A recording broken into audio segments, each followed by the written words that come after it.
Hi, so we'll kick off now and other people will join, but yeah, I'm very, very sorry about the confusion. So yeah, we had a problem with the with our Zoom essentially. So but we can kick off now. So what we're going to do is I'm going to run through what Ripple is, what our mission is, what we're doing, and then people have sent in questions, and so I'll answer those questions after I've gone through the run through of what Ripple is essentially. So if you've got any other questions, you can ask them in the question box, which I think is at the bottom of your screen. So if there's any other questions, pop them in there, and then at the end, if they haven't already been answered, then I'll answer them individually. So basically, Ripple's mission is to make clean energy ownership affordable and accessible for everyone, everywhere. Now, I've worked in the wind industry for 20 years now, and it just seemed quite unfair that wind and large-scale solar are now the UK's cheapest sources of electricity, but there wasn't any way for individual people to basically collectively to own their own source of that cheap electricity. If you were on your own, your only option was to put solar on your roof, which can be really expensive, and it's not possible for people, you know, if they live in a flat or if they rent, and if you move, you have to leave it behind. So what I wanted to do was to enable everyone to be able to own their own source of clean power, essentially. So that's why I set up Ripple a few years ago. Sorry, that's more people waiting in the waiting room. And so what we do is we enable individuals to part own a large scale wind farm and in time a solar park, and have the clean low cost electricity that it generates supplied to their homes via the grid, so via our supply partners as well. And this has never been done before in the UK, or really this model anywhere in the world. Now, onshore wind and large-scale solar are the cheapest source of electricity around, so it really makes sense for people to be able to own a little bit of a wind farm and have that clean, low-cost electricity supplied to their home. And do you want to come and listen? So, and then, so effectively Ripple wasn't even, this model of people being able to own parts of a large-scale wind farm or solar park wasn't even possible 5 years ago. So we've set up a new co-op model, and that has been approved by the Financial Conduct Authority. It was approved last year. So this is a genuinely groundbreaking Is it on now? structure. Oh, I mute. Sorry, I'll just mute people who are coming in. Okay, that's fine. So yes, yeah, so what we're doing is genuinely groundbreaking. This wasn't possible even last year, so it's a really exciting thing to be part of. Now, what we enable you to do is basically own a little bit of a wind farm and have the low-cost electricity that it generates supplied to your home. Now, because with wind, you know, or energy is all about scale, so what we enable you to do is to collectively all come together and access the economies of scale that's possible with energy. So a big wind farm is a lot cheaper than an individual solar asset on your roof. We estimate the owning a bit of a wind farm, the upfront cost is around 65% cheaper than owning rooftop solar. And unlike rooftop solar, it doesn't matter whether you rent or if you live in a flat, and you don't need a lovely sunny southwest facing roof either. You can live wherever you want in Great Britain, and if you move, it comes with you. And we make it really, really easy. So there's a really easy online purchase, it just takes a couple of minutes, and then you can also spread the payments across 5 broadly equal installments as well. So it's just really easy, and we take care of everything, right from managing the co-op right through to managing all the contracts with the operation of the wind farm and making sure that the savings get passed on to your bill. Now, basically what we enable you to do is to be a climate hero, but just really, really simply to take all the hassle away from owning your own source of clean power.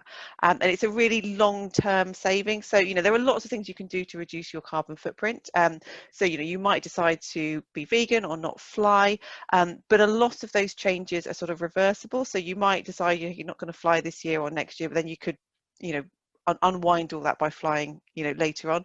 Whereas once you own a bit of a wind farm, you know that that wind farm is going to be operating for 25 years, and so you're locking in 25 years of zero carbon power, which is just fantastic. So it's a really, really great way of acting on climate change.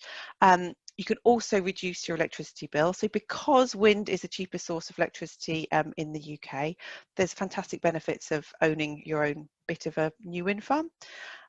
So we estimate that over the 25-year lifetime of the wind farm, you could save around 25% on your electricity bill. Now, I'll explain a bit more about exactly how that happens later on, but essentially if electricity prices increase, because you're getting your electricity from your wind farm, the cost of operating that wind farm hasn't increased. Doesn't matter what's happening with the electricity price. So if electricity prices increase, your savings effectively increase as well. So you effectively stabilize your electricity costs for the long term. And it's also a really great way, it's sort of a good first step towards a zero carbon lifestyle. So what we're doing is we want to work with electric vehicle charging technologies, and there's a heat battery. So by incorporating all of these different technologies into the Ripple family, you could, for instance, perhaps your EV could be charged when the output from your wind farm is highest, or when the output from the wind farm is generating, when the output levels are high, you could be filling up your heat battery as well. And this is all enabling you to get really, really deep CO2 savings across your whole lifestyle. So once you can switch your car to an EV, you switch your heating to an electric system as well, and you power all of that with electricity from your wind farm, you've got fantastic CO2 savings. And as I said, a few clicks and it's done. It's just really, really simple, and we take care of everything right from this very first ownership step right through to the operations of the wind farm. So a big part of Ripple is obviously the cooperative. So you own the wind farm as part of a cooperative alongside hundreds and thousands of other people. So effectively you buy your share in the wind farm by owning part, by buying shares in the co-op. So you buy as many shares in the co-op as represents the number of watts of the wind farm that you need to own. The co-op is structured on a one member, one vote basis. So there's a co-op board is elected by its members. There's really simple online meetings like this, hopefully not without the technical problems with Zoom issues. But the whole idea of Ripple is to make it really, really easy to engage with your electricity and just be a part of something amazing. You don't have to do it, so you wouldn't have to go to every or participate in every AGM, but we give you the option to do it, and we make it really easy if that's what you want to do. And basically what Ripple does is we manage the whole process. So we're the co-op's managing agent essentially. So we do all the admin for the co-op, and we manage all the contractual stuff that you have around the operations of the wind farm. So we make sure that it's constructed according to all the construction contracts, that the operations and maintenance happens according to all the right structures that are in place, that the warranties adhere to, all that sort of thing. So we're basically the wind experts, so you don't have to be. So we just make it really, really straightforward. So what Ripple does, so as I said, this structure hasn't ever been done before. It's really a groundbreaking thing to be part of. So we've got decades of experience in the wind industry, and what we want to do is use that experience to enable you to own a bit of a wind farm to power your home. So what we do is we secure consented wind farms. So we don't put these projects through the planning regime. They've already got planning consent and they're sort of ready to build. We then set up an ownership co-op, and we set the first one up last year, and that's what I mentioned. That's been approved by the Financial Conduct Authority, so that's a brand new structure of co-op. And then we go out and we secure customers, which is essentially what we're doing. We're in that phase at the moment. So when the wind farm is full, we then manage its construction and operation. So we don't do the construction, we haven't got any cranes or anything. So, but we manage those construction contracts, and it's the construction experts that effectively do it, and we just make sure we manage the whole process on your behalf. Similarly, when the wind farm is operating, we manage that on behalf of the co-op. So again, it's just bringing our expertise to the co-op members, and enabling them to access professional wind services. And then we've partnered with Co-op Energy and Octopus Energy, so they effectively supply the electricity from the wind farm to your home. So Ripple itself is not an electricity supplier. We partner with suppliers, and they do this. They do the supply bit, but we make sure, as part of our service to you, we make sure that the savings from the wind farm are passed on to your bill. So all of your savings, there's no sort of dividend from the co-op. It's all done. All the benefit of your ownership is via savings on your bill, and we make sure that those savings get passed on. Now, initially, for this first project, we've just partnered, we've got an exclusive arrangement with Co-op and Octopus. We're in discussions with more suppliers, so we basically aim to have a pool of suppliers, so you can then switch. You wouldn't have to stay with Co-op or Octopus for the 25-year lifetime of the wind farm. You could switch between our pool of suppliers, and your savings would just be applied to whatever your bill was with whichever one of our supply partners you decided to go with. And then, as I mentioned before as well, we're also working with smart tech energy service providers, so like EV charging software companies, and also the heat battery company. We want to have more and more of those sorts of relationships in going forward, so that we can then integrate Ripple with those other smart energy technology providers for potentially even greater savings for you. So our very first wind farm is called Graig Father, and it's in South Wales. It's just about sort of 12 miles northwest of Cardiff. It's a single 2.5 megawatt turbine. It's a Vensis turbine. Now that turbine can supply around 2,300 households. So that would be the size of the co-op essentially. So ownership starts from £250. That's the minimum. £250 is the minimum. Again, that can be spread over 5 instalments. But for a typical home, if a typical home with its 2,900 kilowatt hour a year energy consumption or electricity consumption, and they wanted to get 100% of their consumption covered by the wind farm, the upfront cost for them would be roughly around £1,900, and that buys them their share of the co-op, which would represent their share of the wind farm essentially.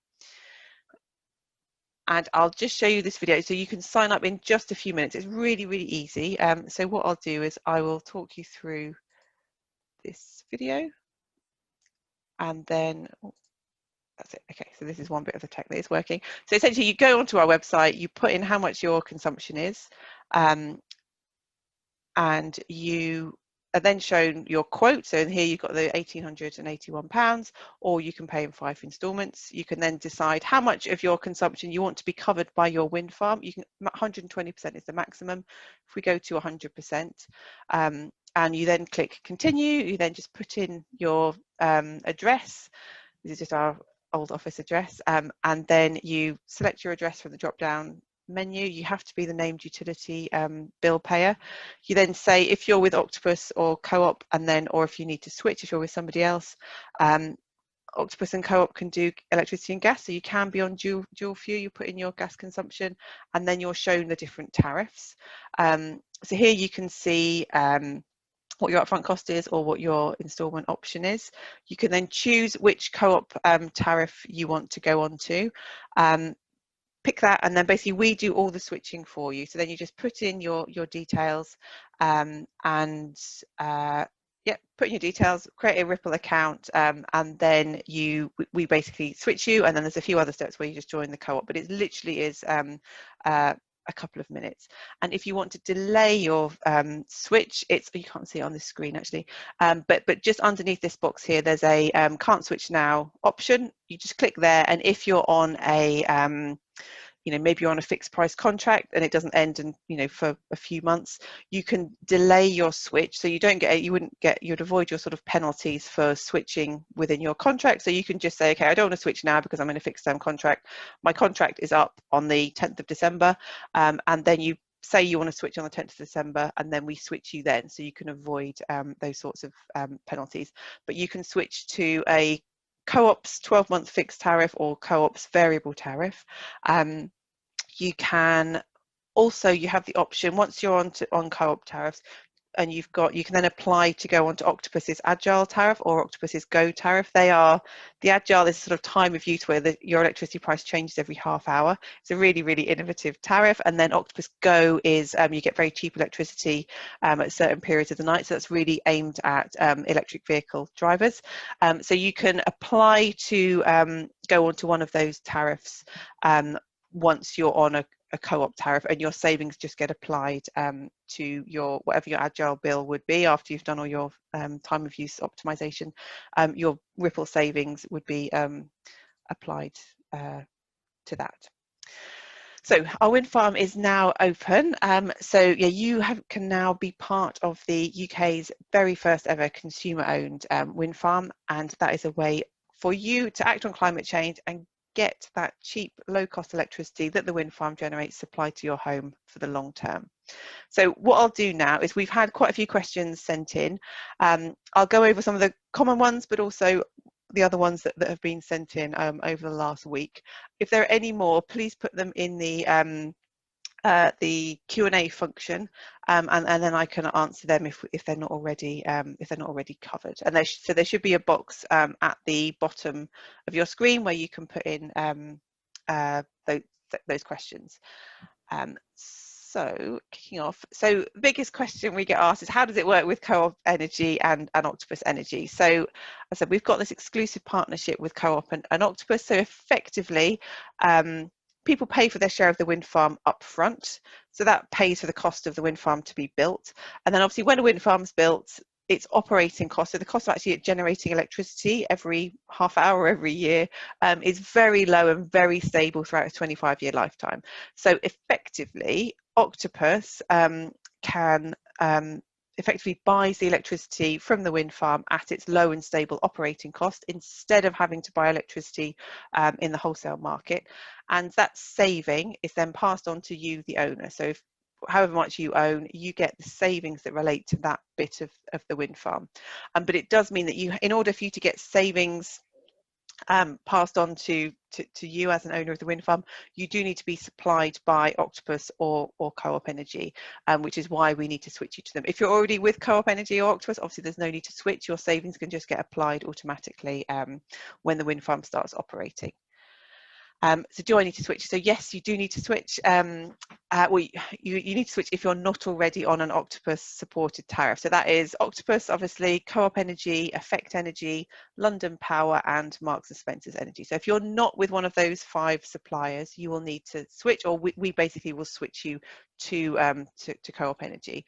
And as I said before, so if you need to postpone your switch for whatever reason, primarily it's because people are in a fixed term contract, you just simply click underneath the summary box on the tariff page, want to postpone your switch, and then you just put in the date that you want to postpone it to, and we do the switch when it's right for you. You do have to be switched, ideally you'd switch before the wind farm starts operating, because if you don't switch, if you're not with Co-op or Octopus when the wind farm starts operating, you would lose those first the savings until you do switch. So we can only apply the savings to your bill if you are with Co-op or Octopus.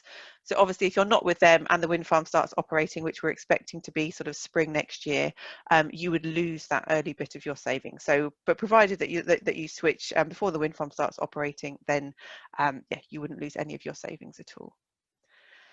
Now, how are your savings calculated? So as I said, effectively, Octopus buys the electricity at the wind farm's operating cost. So the difference between the market price for electricity and the operating cost is your saving. Now, if, and we estimate, we're working with, we're using the government's price assumptions, energy price assumptions for all of our modelling. it has to be really transparent. We have to be able to share them with people. So we're using the government's ones just because they're clear and they're really transparent. So if that saving if that difference between the wholesale price and the operating cost of the wind farm is, say, 4.5 pence a kilowatt hour, you get that 4.5 pence a kilowatt hour multiplied by however many kilowatt hours your bit of the wind farm generates in a month. So it's not a specific tariff, because all your savings, they are driven by your share of the output from the wind farm. So it can't be just whatever you use, you get a saving applied to all your consumption, because if you consume more than you use, there's not enough saving there, or you might generate more than you consume and then you've lost your savings. So all of your savings are generated from your share of the wind farm's generation. They are then applied to your bill. Now here you can see you've got the wholesale price of electricity, which goes up and down all the time. At the moment, we're in quite a low price period. Partly that's because of coronavirus. And your savings are effectively the difference between this price and the wind farm's operating cost. So if it's a really high price year, your savings are very big. If it's a low price year, your savings will be a lot lower. But essentially, we estimate, as I said, over the 25-year lifetime of the wind farm, your savings would be around 4.5 pence per megawatt hour, based on the government's numbers. And this, at the moment, it's roughly around 25% of your electricity bill over the lifetime of the wind farm. And basically, we just make everything happen. So we make sure that these savings are applied to your bill every month. We know how much the wind farm's generated. We know how much the operating costs are. We know how much what the annual price that's been agreed with Octopus is. So we can just tell Octopus, customer A needs to save £8.93 off their bill, customer B needs to save £12.89 off their bill, or whatever it is, and then that just gets passed on to you, essentially. Now, probably the most common question we get is, do I get free electricity? Now, although the answer is no, now, although there's no fuel costs with generating electricity from a wind farm, there are operating costs, and they need to be paid for, and they're essentially paid for via your bill. Now, your electricity bill, only 30 to 40% of your bill is actually the cost of the electricity.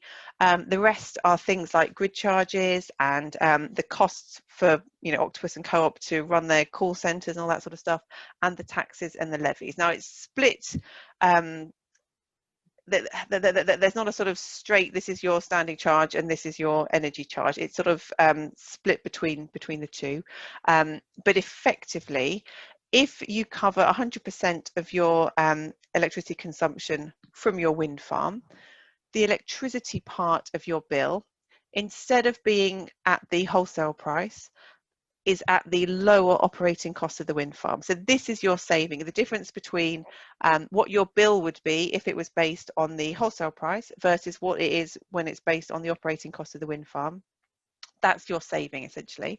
And you get that saving for every unit of electricity that your wind farm generates. But yeah, and as I said, over the course of the 25-year lifetime, we estimate it's around 25%, but again, it depends on what the wholesale price is. If electricity prices are higher, the savings are higher. If the wholesale price is lower, the savings are lower. So, but that's how it's driven, but you do not get free electricity, because there are all these other elements of your bill that still need to be covered. So we're still using the grid, because the wind farm isn't in your back garden, so the electricity still gets to your house via the grid. So you still need to pay all of those grid charges, and obviously all the supply costs are still there as well. But the saving is on the electricity part of your electricity bill. Okay, now if you use less electricity than your wind farm generates, it doesn't matter, essentially. So you still get all the savings, because your savings are driven by how much your wind farm generates, or how much of your share of the wind farm generates. You get that saving whether you consume 2,000 kilowatt hours in a year or 4,000 kilowatt hours in a year. So your saving is applied to your bill. Obviously, your initial bill that's all driven by how much electricity you consume, but whatever your bill is, your savings are applied to that. So it's not linked to your consumption, it's linked to your share of the wind farm's generation. If your share of the wind farm's generation is more than you use, you still get all those savings, but the actual electricity is just supplied to somebody else. But Octopus still buys that electricity cheaper than it would have to buy electricity in the market. So there's still that saving, and that's still your bit of the wind farm's generation. So you still get that saving, even though the actual electricity has gone to somebody else. So you don't need to worry about, if you go on holiday and you don't use any electricity, do you lose your savings? You don't lose any savings. All your savings from your bit of the generation from the wind farm is still applied to your bill, whether or not you use that electricity or not. So we also asked, who is the manufacturer of the wind turbine? So the turbine is a Ventus turbine. They've got a great track record, and it's a gearless turbine. So they're a German manufacturer. And then another question was, what is the expected sort of return on your investment? Now, we set out, there's a share offer document which is available. If you go onto it's available all the way through the sign up process, you'll see links to the share offer document. And outside the sign up process, it's also available if you go onto our wind farm or the wind farm page on our website. It's in the first headline banner. That sets out all the details that you need to. So do please read that before you become a member. And in that, we set out the various different sort of, the low, medium and high government price assumptions. Based on those numbers, the central expected return on your investment is around 4.7% over 25 years. And then the range, again, based on those government forecasts, is 2.6% to 5.7%. So in the high electricity price scenario, the return is higher. In the lower one, the return is lower. So yeah, the savings and so your return is all dependent on the wholesale price.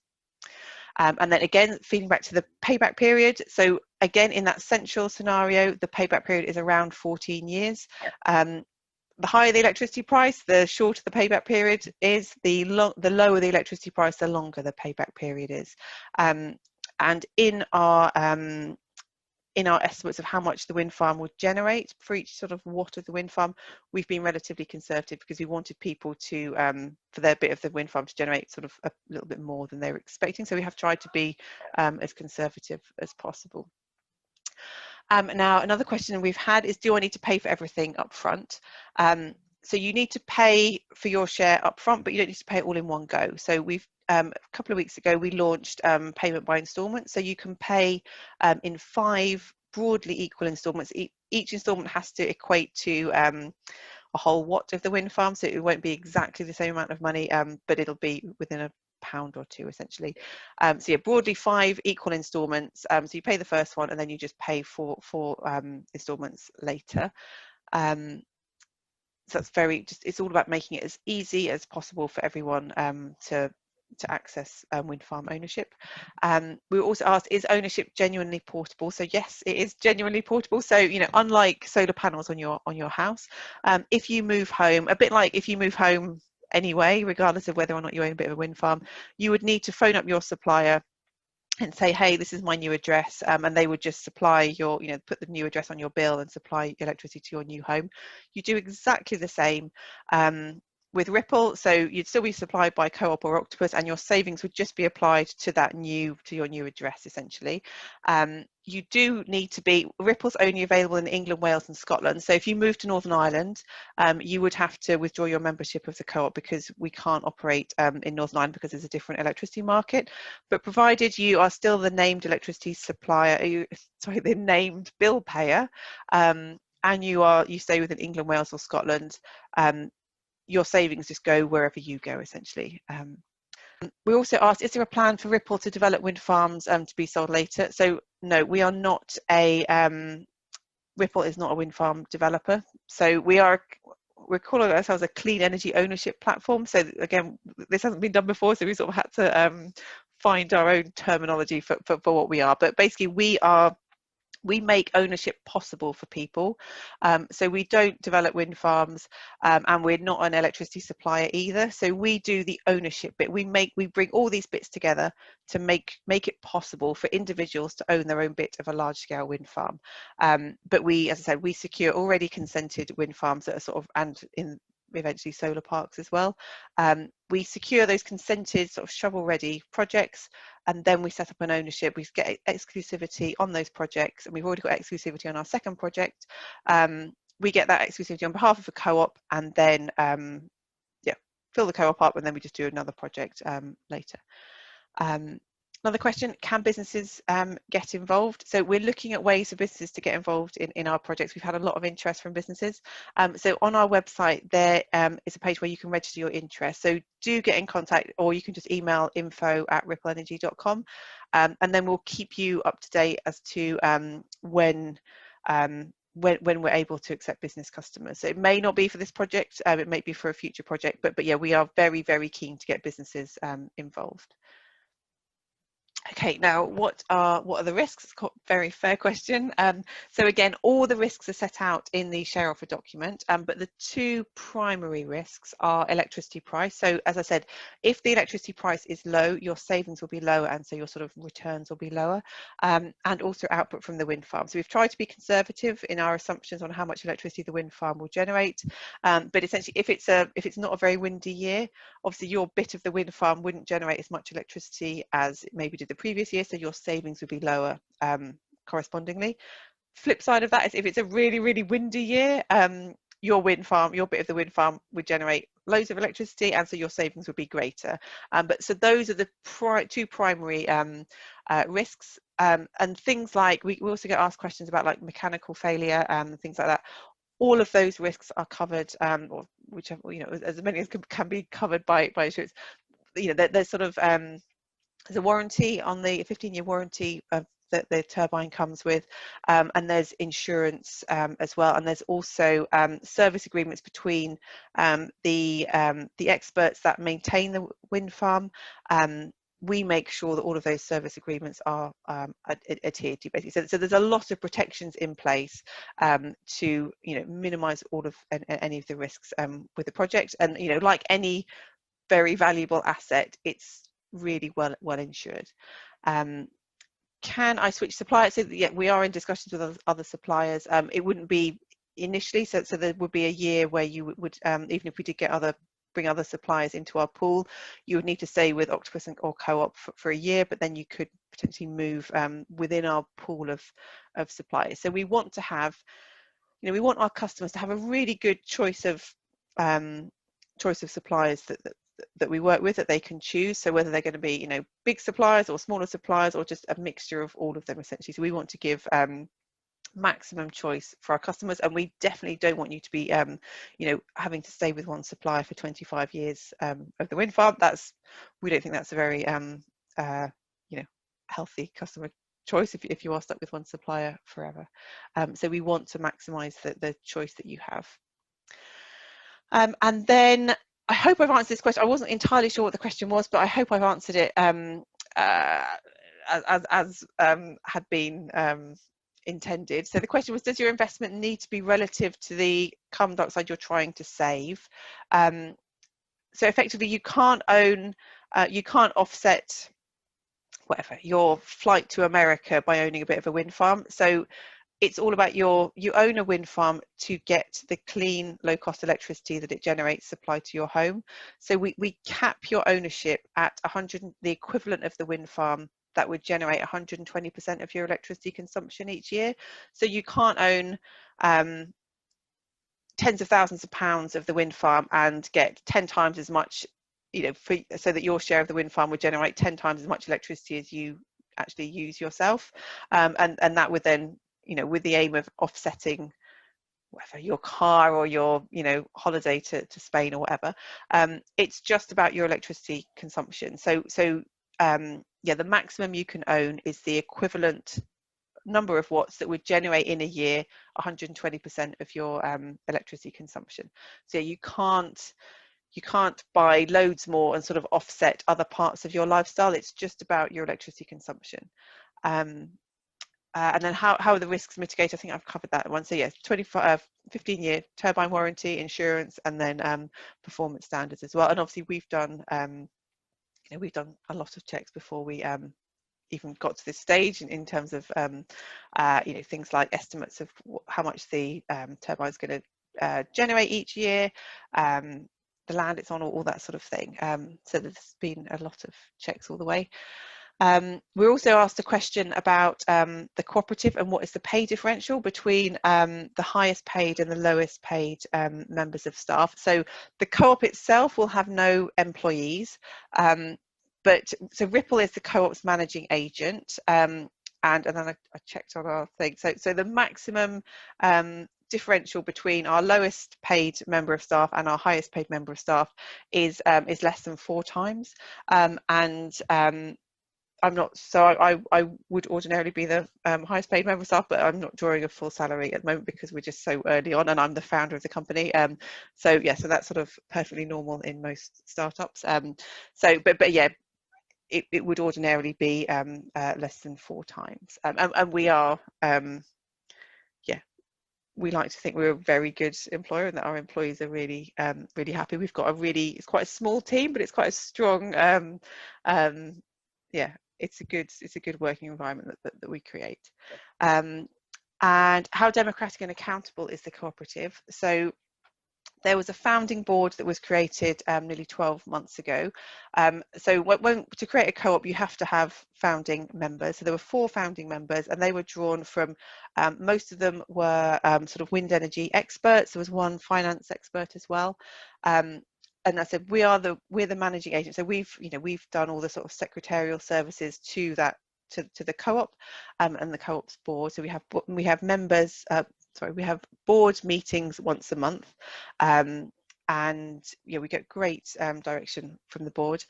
So once the wind farm is full, the expectation is then that the current co-op board will resign, and there'll be an election for new members. So everyone who's a member of the co-op will be able to vote in that. They'll be able to put themselves forward for election, and then the voting is done on a very, very strict sort of 1 member, 1 vote basis. So you will all get to decide who the next co-op board members are, and there'll be an annual AGM held like this, virtually. Just again, it's to make it really easy for people to get involved. We don't want to have to have an AGM in some conference centre or village hall somewhere that everyone has to travel to. We want it to just be really easy to take part. And like I said, so there's no paid roles within the co-op, but the board directors are able to claim up to £500 expenses. None have to date. But again, primarily all our meetings have been held virtually, so there's very, very little cost involved in the sort of ongoing admin of the co-op board. We were also asked a question about, is there tax relief on your investments? And no, there's no tax relief on your investments. So the two, there's the SEIS and the SITR, that's a social impact tax relief scheme. So both of those exclude electricity generation from them.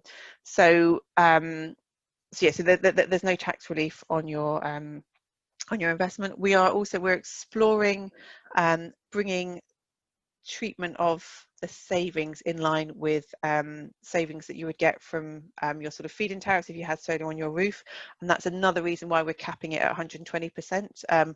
So we're in discussions with Treasury about whether or not we can bring micro ownership in line with micro generation, but that's not going to happen. Obviously, Treasury's got lots of other priorities at the moment, but yeah, so that's a conversation that we're having with Treasury. And then how close is the project to being full? So we're not yet at 50% full, but we are talking to, we offer ownership as part of an employee benefit package. So we're in contact with a lot of companies with a lot of employees. So it could potentially fill up very quickly once we get those companies on board. And we are aiming to close the project probably in September time, but there'll be more updates as we go. And then another question that we get asked is, what happens if you die? So is your ownership of the co-op transferable to somebody else? So ordinarily your shares in the co-op aren't transferable. You can't sell them to somebody else. You can withdraw your membership, and then you would get your sort of sort of current value of your shares back again. Again, there's more details in the share offer document. But if you die when you're still within the lifetime of the wind farm, your shares can be inherited to somebody else. So there'll be a bit on our website probably later this week where you can put in the name of who you would want your shares to be transferred to in the event of your death. Obviously, let them know about it. But yes, if you did happen to die before, whilst you were still a member of the co-op, your shares can be transferred to somebody as part of your estate. And then what happens at the end of the turbine's life? So effectively, the co-op members decide what happens. So yeah, you'll all get to decide what happens. We think that the three main options will be to decommission the turbine and just sort of walk away. So turbine comes down and the co-op is sort of disbanded. Or the co-op could decide to put up a new turbine or turbines. So this would be after 25 years. So after, in around sort of 20 years probably, the co-op members would decide what they want to do. If they wanted to put up new turbines, obviously there had to be more money would have to go into the project because they would need money to buy the turbine. So there'd be a new share offer at that point. And then you could put up a new turbine, or you may decide to, instead of putting up a new turbine, you want to do a big refurbishment of the turbine and maybe extend its life for 5, 10, 15 years. That may need more injection of money, or it would probably be more likely you'd increase the operating costs to sort of build up that reserve within the co-op to be able to pay for that life extension. But essentially, it's up to the co-op members to decide what happens at the end of the turbine's life. Another question, what happens if I already have solar panels? So Ripple can complement solar panels really well. So when looking when you go onto our website and you put in what your consumption is, you might want to take off, you do your consumption, but then take off the generation that you would expect from your solar panels. But essentially your savings can just be applied to your bill like they otherwise would be. You don't, if you're with, if you get FIT payments from a supplier, that's completely separate from your actual electricity supply. So you can keep your FIT payments with your current supplier and switch to Co-op or Octopus in order to switch your bill to Co-op or Octopus. So your bill doesn't have to go with your FIT supplier. But yeah, you would only need to cover your sort of post-solar consumption. And then we also get asked, how does it work with Octopus Agile? So Octopus Agile is a tariff that has different prices every hour or half hour. And then basically, if you avoid the high price hours or half hours, you then you pay whatever the price is that half hour, but you have to have a secure smart meter in order for it to work. So essentially, you get all of your Ripple savings on top of all your Agile savings. So if you do, say you use electricity at really expensive times and your bill is £100 in a month, and your Ripple savings is £15 in a month, you get your £15 saving applied to your £100 Agile bill, so your net bill is £85. If you do as much optimization as you can and you only ever charge your car or use electricity outside of the peak times and your bill is £50 in a month, your £15 Ripple saving is applied to your £50 bill, so your net bill is £35. So basically you get all of your Ripple savings and all of whatever Agile optimization you do as well, but essentially the two work together and you get all your Agile savings and all your Ripple savings as well. So that is it for what I had. And it doesn't look like there are other questions, but please, if anyone has got a question, please let me know. Otherwise, there'll be a recording of this put on YouTube later on in the week, and there's already another webinar on there with a slightly more professional beginning where we didn't send the wrong link out. So there's already one on our YouTube channel, which you go to YouTube and just type in Ripple Energy and you should find it.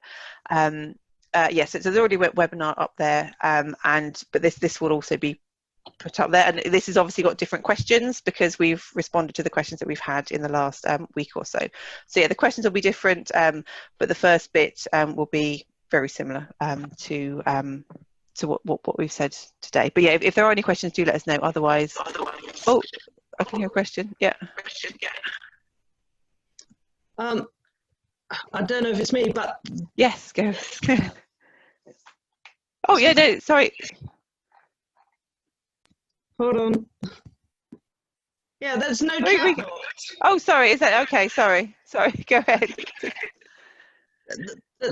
I haven't got a question as such, but there is no chat box for anyone to put any questions in. Oh, sorry. I think because we had to set the meeting up very quickly when we sent out the wrong details. I think that was probably the problem. Okay, I'm sorry. So I do. Okay, sorry. Yeah, no. Thank you for letting us know. Okay. Okay. So, Sarah, what, if I may ask, what happened with our investment in terms of if something happens to Ripple, if you go into administration of some description, how is our investment protected? So the investment is in the co-op, not in Ripple. So the co-op, if you know worst happens and Ripple went into administration, the co-op would need to find somebody else to manage to do the job that we would do, but essentially the money is in the co-op's bank account, not in ours.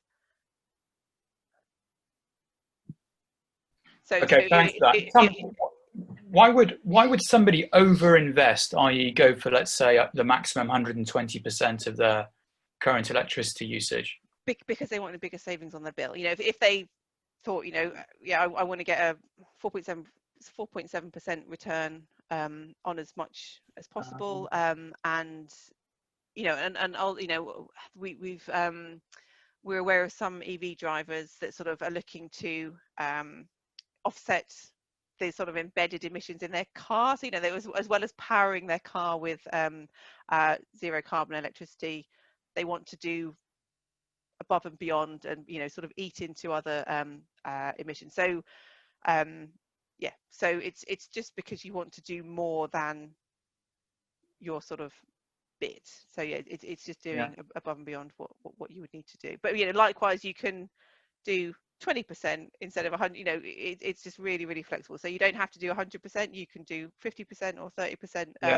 So it's just that flexibility. And it may be, and there are some people who are sort of saying, you know, they're expecting, or they've put an order in for a car in the EV, but it's not coming for whatever 6 months. So they're just sort of, you know, they're buying in anticipation of buying an electric car or moving to a bigger house or what have you. No, okay, all right, fair enough. So you sell the excess power on to someone else, which enables you to give a saving to the person that's made the investment. Exactly. Okay. So basically, because Octopus has still bought all that, you know, if it's whatever, you know, say you use 4,000 kilowatt hours and your bit of the wind farm generates 5,000. Yeah. Octopus has still bought the extra 1,000 kilowatt hours at the wind farm's low operating cost instead of having to buy it at the wholesale price. So there's still that saving. Yeah. Not right that's not Octopus's saving, that's your saving, because that's your bit of the wind farm that's generated that power. So you just get the savings on your bill, even if the actual electricity is supplied to somebody else. Okay. I have got one more question, if I'm allowed. Okay, go for it. Yeah, go for it. Is that all right? So what happens to our initial capital investment? Because from what I can see, over the life of the wind farm, you hope will save about 25%, roughly, give or take. I also saw, which I hadn't picked up from your website, but that's why this has been useful, you're hoping we'll get between a 4 to 5% return, although I'm not entirely sure how you see that being distributed or how that works. Is that no, that is your saving. So there's no dividend from the co-op. All of what would be sort of profit or dividend is saving on your electricity bill. So right. And this is why our co-op structure is so innovative, because the sort of to be a genuine co-op, there has to be sort of trading between members and the co-op. So that trading is you getting your cheap electricity from the wind farm. So the more you own, the more cheap electricity you can get, so the more your savings are. But there's no there's no sort of, you know, annual dividend payment from the co-op. It's all of your benefit is through savings on your electricity bill. Okay, then the plan is that you'll get more than your capital investment in the 25-year period. So you'll be either you carry on running the wind farm or the money is sunk and gone, and that's it. Yes, so we estimate the payback to be 14 years, whereas we estimate the wind farm would operate for 25 years. Can I ask a question related to that? Yep. Is the saving taxable in the hands of the co-op members? So your part of your saving is repayment of the capital. Now your and part of it is sort of, you know, a sort of saving, as it were, or sort of non-capital repayment saving. Now that saving will count towards your interest allowance, your annual interest allowance. Now what we are, this is what I mentioned about in discussions with the Treasury, if you've got solar on your roof and you make whatever £200, you get £200 a year in feed-in tariff payments, that's not taxed at all. That's not counted towards your interest allowance. So what we are trying, and that's because there's a cap on, provided that your generation from your solar doesn't produce more than 120% of what you consume. So that's why we've put the cap on it. So we're saying to Treasury, we've capped people at 120%. So we want the savings that people see on their electricity bill to be treated exactly the same as a saving that were it to be generated from solar on their roof. So there's no difference. We don't think there should be any difference. So this is what we're in discussions with Treasury about, is whether or not we can get that changed so that the non-capital repayment saving is just not included for any interest allowance or tax purposes. So, you know, as it is, we'll generate an annual statement each year, so you can see, okay, my capital repayment was whatever, £60 and my saving was £45 or whatever. So you know, you can use that in your tax return. But ultimately, we don't want any of it to even be included in your sort of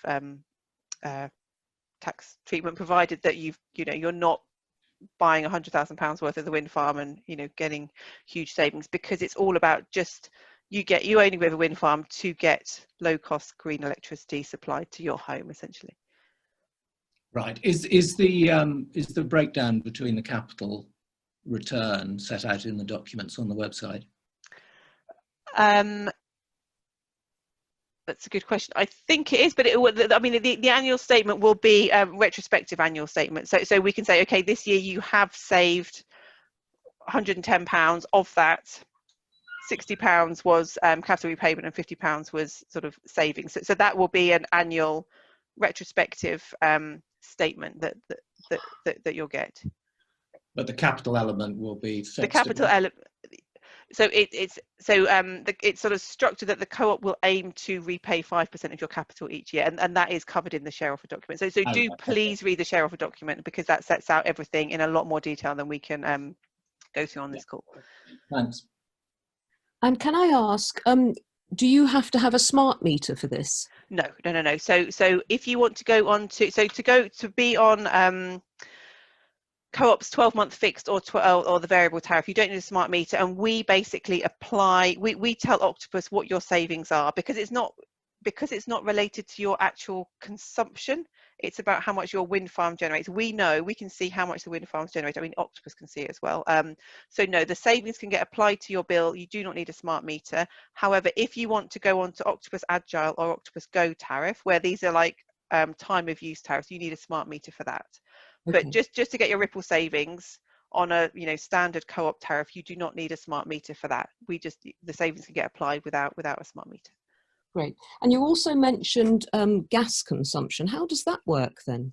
So green, exactly. Yeah, exactly. So Co-op Energy and Octopus supply gas as well. So obviously, owning a bit of a wind farm does nothing to your offset your gas emissions or anything like that. But just because people want the convenience of a dual fuel tariff option. So the gas element is nothing to do with Ripple. It's just that we can switch you onto a dual fuel contract or tariff. But obviously your owning with a wind farm does nothing to you'll still have all of your emissions related to your gas usage. We won't. It's purely just for the convenience of not having to have two different suppliers. Sure.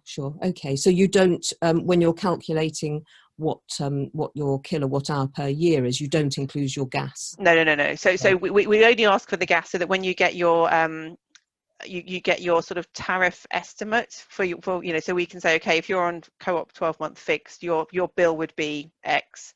That includes your gas if you've put in how much gas you use.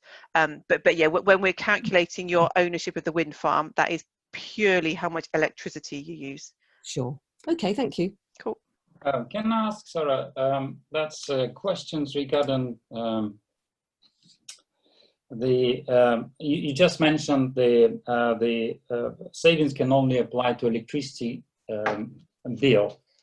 And for example, let's say one scenario is a customer's got dual fuel account, let's say with Octopus Energy, and for some reason, let's say, very overestimated the electricity supplies. Well, one of the example could be, for example, you factor the possible consumption by your EV, but EV never arrived or you never buy that. So you effectively, it can come to the point that your bill, for example, drops significantly, electricity bill. And I had a conversation with one of your, I think, members, online, and I understand that the information was given to me. If, let's say, as my electricity is nearly to nil or almost even equal zero balance, could it be that saving applied to my gas account? And I was given the answer, yes, it could be. Is that, Yeah. Can I just clarify that? Exactly. So because you've effectively got one bill, you know, you don't pay in any one month. You would pay whatever, say £100 to Octopus, and that would be, say, £60 for your electricity, £40 for your gas. If there was, I mean, it would be very hard for, I think I might have been the one actually who answered your question. So if, because your savings would be around 25%, it'd be very, very unlikely, unless you've done unless you're on Agile and you've only ever used electricity when it's really, really cheap. It'd be very hard for your bill to get down to zero anyway, but say it did, it would, and you were sort of in credit because your bill had gone negative. Basically, that sits as a credit on your account, but because you've only got one account which covers electricity and gas, it would sort of offset your gas bit of your bill, but it wouldn't. It's only because you've only got one account. Do you see what I mean? So if you make a payment to Octopus, that sort of pays for your electricity and your gas. So if you were sort of in, if you were in credit on your account, in theory, part of that could go towards your gas consumption, but it's very, very difficult for your electricity bill to be reduced down to zero anyway with your ownership. It would generally be around 25%. But scenario could be, for example, someone's got solar and they've got the energy storage, some sort of battery, and that's offsets already the peak hours for electricity supply. So in that scenario, it is possible that you can be almost like a zero balance. Potentially, yeah. I mean, I think so. If you say your generation is more than 7,000 kilowatt hours in a year, we ask for proof of that. So you couldn't say, oh, my consumption is 25,000 kilowatt hours in a year, so I need to own a huge amount of the wind farm. We ask for proof that your consumption is what you know. We don't ask proof if it's below 7,000 kilowatt hours, but above that, we say, okay, you need to show us, you know, evidence of a bill that demonstrates that your consumption is what you say it is, essentially. So is that basically trying to match my demands, and that's sort of trying to avoid the scenarios when I overestimated my energy? Yes. Yeah. Okay. All right. Thank you. Thank you very much. Yeah. Can I ask something? Yes, of course you can. Is there any reason why the generator is not UK manufactured? The turbines, so there aren't really turbines manufactured in the UK. So there are offshore turbines which are manufactured in Blyth, and there are blades that are so I used to work for Vestas, the wind turbine manufacturer. They've had a blade facility, or they've got a blade facility on the Isle of Wight, but that only does blades. And then Siemens has got a factory in Blyth, which does blades and some of the hubs. And then there's a tower facility in Campbelltown in Scotland. But the UK hasn't got a wind turbine manufacturer anymore, which That's amazing. It's really sad, actually. it's a very, very sad. Yeah. So we can't but you know, offshore, because the volumes there offshore, there is, you know, the UK is starting to build an offshore manufacturing industry, but led by Siemens and MHI Vestas, but for onshore, no, because yeah, it is very sad, but no, there's no onshore facilities anymore. And one more question. 25 years is the write-down period, presumably, of the wind farm. And at the end of 25 years, if it's still working and usable, could it not just be extended? Yes, yeah. So your share capital is written down over 20 years. But yeah, exactly. So it's possible. So the co-op might decide, actually, we're not even going to refurbish it. We're just going to let it run and see. Yeah, just burn it out. But burn it. But yeah, but you know, not you know, you could do a big refurbishment which would extend its life for whatever 10 years, and you'd get fantastic operations out of it for 10 years. Or you might decide, actually, we don't want to spend any money on it. It wouldn't be operating at absolute peak performance, but the co-op might decide, actually, that's okay. We'll just not invest in it again, and just let it run. So but that decision will be up to the co-op members at the time. So who owns the land? So there's a farmer. So there's a lease. The land is leased off the farmer. So it's a bit like a telecoms mast, effectively. Yes, so the co-op doesn't own the land. So there's a long-term lease, and so if the co-op decided that it wanted to put new turbines up, it would have to get a new lease from the farmer in order to be able to, and it would obviously have to get new planning consent and all that sort of stuff. But yes, so the co-op doesn't own the land; it just leases it from the farmer. Okay, thanks.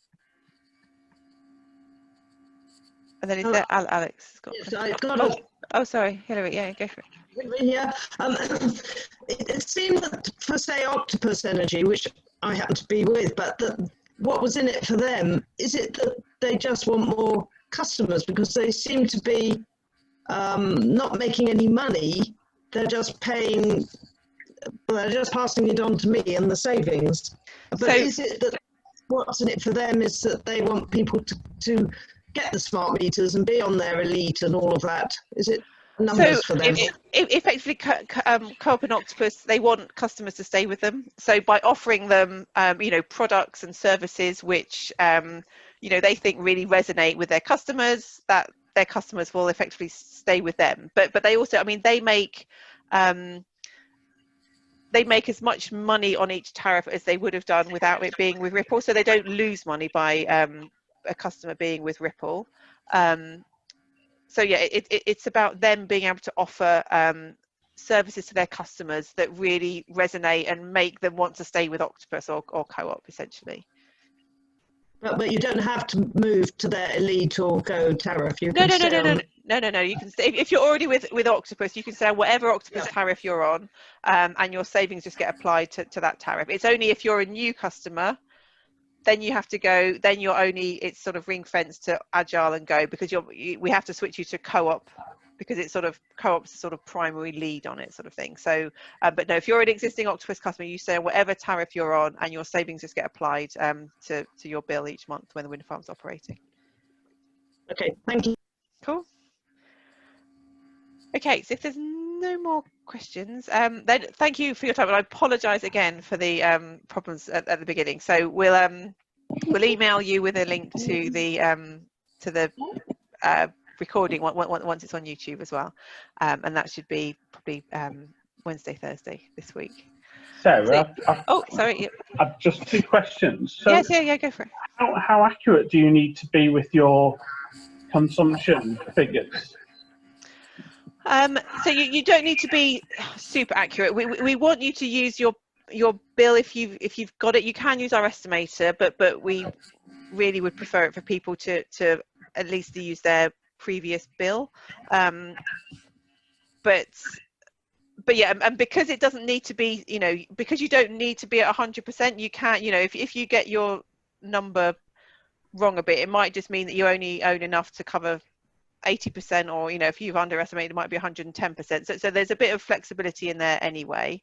But yeah, and obviously if you're, if you say your consumption is more than 7,000 kilowatt hours, then we ask for proof of that. But if you've got so do please use your bill, which will show your annual consumption if you can.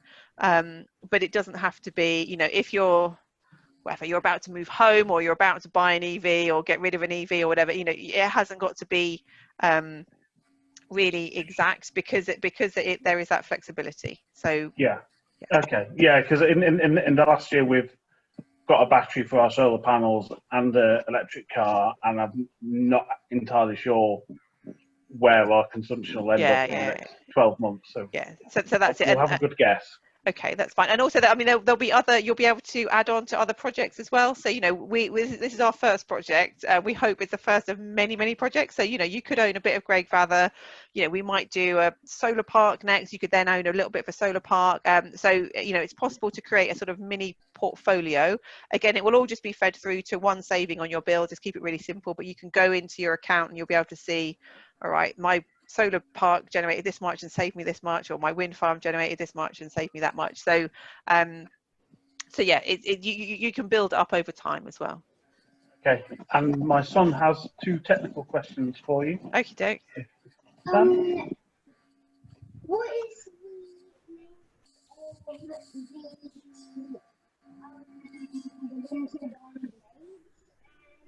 What is what is the name of the wind turbine blades?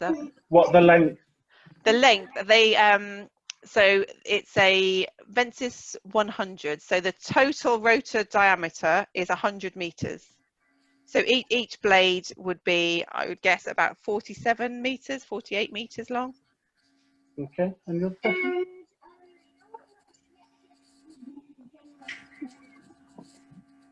Roughly. I can't know. What was the question? I didn't hear the question. How much electricity does it generate an hour, roughly? So we estimate for so roughly an hour it would be about 100 or 2.5. If it's generating at full output, it would generate 2.5 megawatt hours, so 2,500 kilowatt hours. But we estimate that with one rotation of the blades, it can power a home for 12 hours. Maybe 9 hours. It's on our website, but yeah, one swoosh of the blade is around sort of, I think it's 9 hours of it can power your home for 9 hours. Thank you very much. Okay, no worries. Could I ask a question, please? Of course you can. When will you be bringing on board the new other towers from other companies? Because I recently changed to another company because I found the co-op were really expensive. So yeah, so I would be making a loss per kilowatt if I was to go back to the co-op. Right. Now. So it would be the minimum would be a year after the wind farm starts operating. So we'll get new suppliers on board, but even if we get them on board, say for our second project, which would be later this year or early next year, in this project you'd have to stay with co-op for a year after the wind farm starts operating. So you could switch in roughly sort of April 2022. So the wind farm would start operating in roughly April 2021, and then you'd have to be with them for a year and then switch to another one of our suppliers in our supply pool. Okay, thank you. Okay, is that it? And then that's fantastic. Okay, well, thank you so much for your time, and yeah, we'll let you know when it's on it's on YouTube. And I apologise again for the mix-up with the link. We are very, very sorry about that. But okay, thank you so much. And yeah, if you've got any other questions, please email us, or we've got the web chat function as well. So we're generally on there sort of 8 till 8 p.m. Just email info@rippleenergy.com if you've got any questions at all. And yeah, we really hope you can join Ripple soon. Fantastic. Thank you then. Thank you. Thank you. Bye-bye. Bye. Bye-bye.